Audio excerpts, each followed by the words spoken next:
Hello YouTube. So today I'm getting the S52 that I showed in the last video, the forged engine that I built with dual Vanos, E46 valve cover gasket, kind of a Frankenstein setup. I'm getting it running.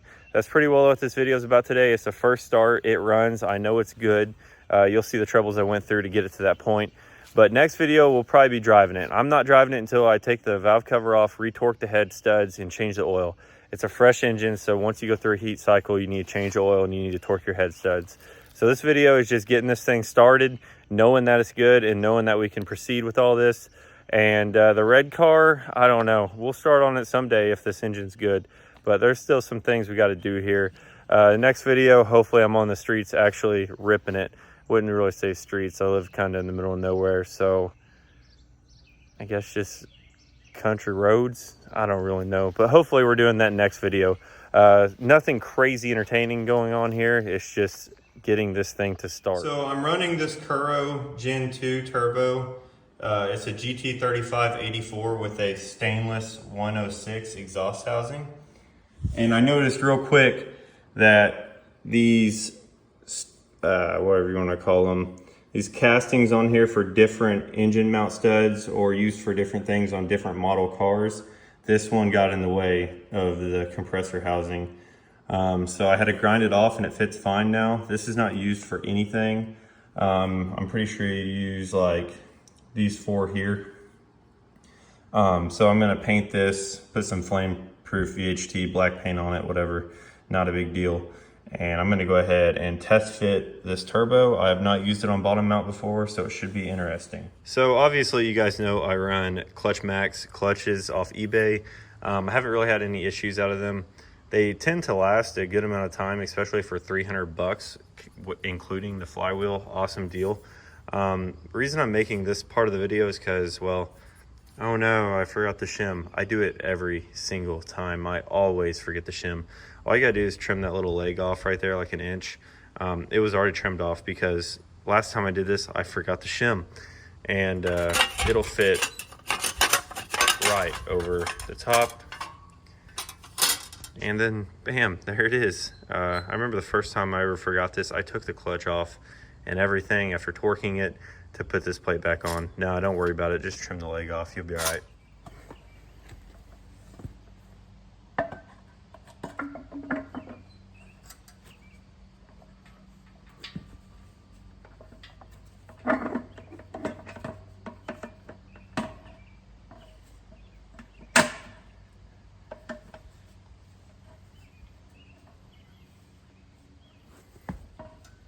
Too bad the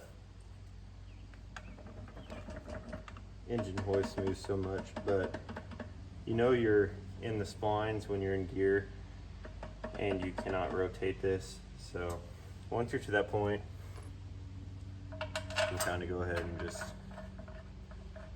start your bolts like that. But the ZF is amazing. As you see the paint marker on there, this came from a junkyard for like 75 bucks. Obviously it's a U-pull junkyard, so I had to pull it. But they're like, I don't know how much it weighed, but I'm not very strong and I just picked it up like nothing. And people have proven that these things can hold like 700 horsepower, which is really good. Really depends how you drive it, but that's God's transmission right there, and that's God's engine. Actually, God's engine is the M52. This is the shifter out of my red car. It came with my red car. I have receipts for it from like 2010. It's the Evo 3 UUC shifter. The reason I took it out of the red car is because red car has to get a body mount because the angle of the engine and trans is going to be different. I'm not sure how that's going to go yet, but I still get to enjoy it. Trans kind of feels weird. It's been sitting for a while, so the gears aren't really great, and he's warmed up for sure, but the car don't run. So, but this is one of my favorite shifters. I know it looks like a long throw, but it's actually a lot shorter than stock and feels a lot better. Also, this trans came from the junkyard, from a car that had like 300,000 on it. And look at those detents, boys. All right, I got to put a tune on it because it's not B58 coil packs anymore. It is pencil coils because I'm using dual Vanos, so I'm using an M54 pencil coil valve cover or the M56 valve cover. So I got to put a tune on it for that. And we're gonna fire up Minecraft. And then once we get into Minecraft, we should be able to get everything lined out how we need. And we'll go ahead and get our first start.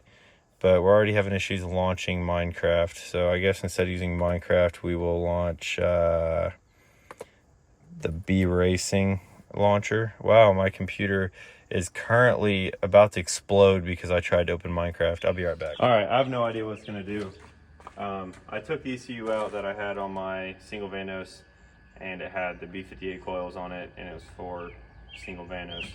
I put an ECU in I was using when I was on M54 B25 with dual Vanos and pencil coils, so I don't really know what's gonna happen. I hope it's the right ECU, but we're gonna go ahead and start it. I don't know. Probably not the greatest idea, but you know, I'm tired of waiting.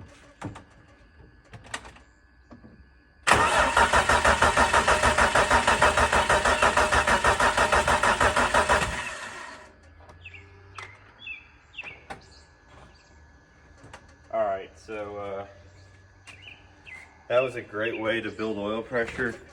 I highly recommend putting your fuse back in for your fuel pump. Man, I'm looking rough. It's been a rough evening, all right? It's been a rough evening because I really want to hear this thing run. I'm gonna put my fuse in for my fuel pump real quick. Okay, there's fuel pressure. You might hear some rattling. It's because I just have this dump here coming out the fender, tack welded. It's not fully welded, so it has a lot of flex in it, and it's hitting the fender right now.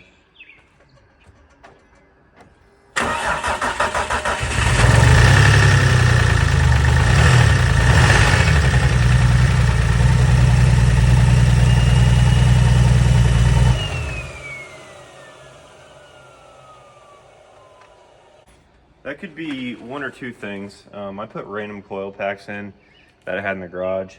Also, each cylinder had a good amount of assembly lube in them because this engine sat a while. And ATF I had in there. So it could be a decent amount of things that's causing that misfire right there. I know it's not engine related, like the engine's fine. Spark plugs either just took a lot of oil, or this coil harness that I grabbed out on my tote of 1,000 junkyard harnesses is bad. Very possible, because I don't throw stuff away for some reason. I wait till I use it again and it fails on me for like the 10th time, and then I throw it away, you know. I'm gonna try starting it again here. I cleared airs and everything, couldn't really find anything. I think it's just all the oil that's in the cylinders from letting it sit.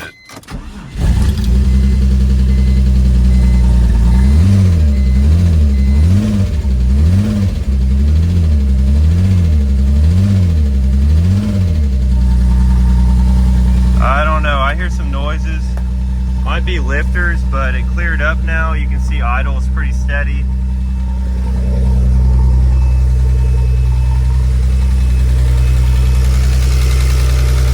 Injectors. So that's either injectors or lifters, because these lifters have been in a box ever since that car blew up, so they're pretty dry. I don't really want to hold it at limiter yet, because that's how you bleed them.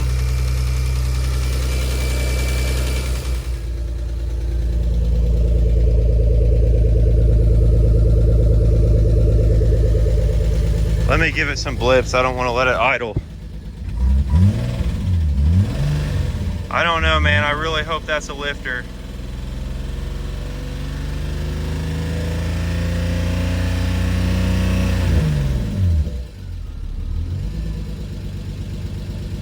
Yeah, I think it was. I'm gonna shut this thing off in a minute.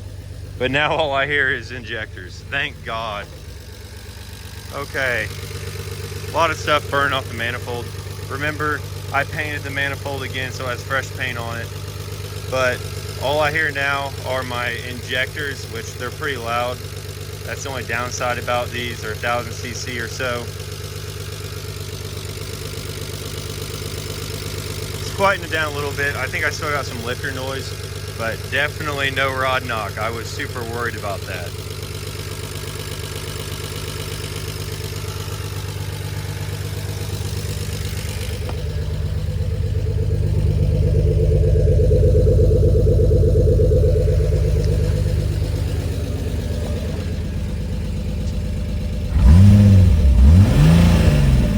There's still a misfire though. I'm pretty sure it's probably a coil pack. I'm gonna try starting it again. My ground to my coil packs wasn't bolted down or even touching the post. I got on the post now. We're gonna try it one more time. There is always a possibility that this harness is garbage, like I mentioned, so we'll try this one more time.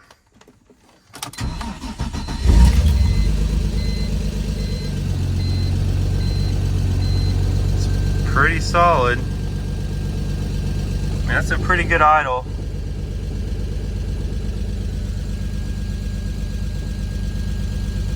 I mean, overall, I think some tuning and, you know, some minor fixes like possibly a coil harness or a coil pack, I think the engine's fine.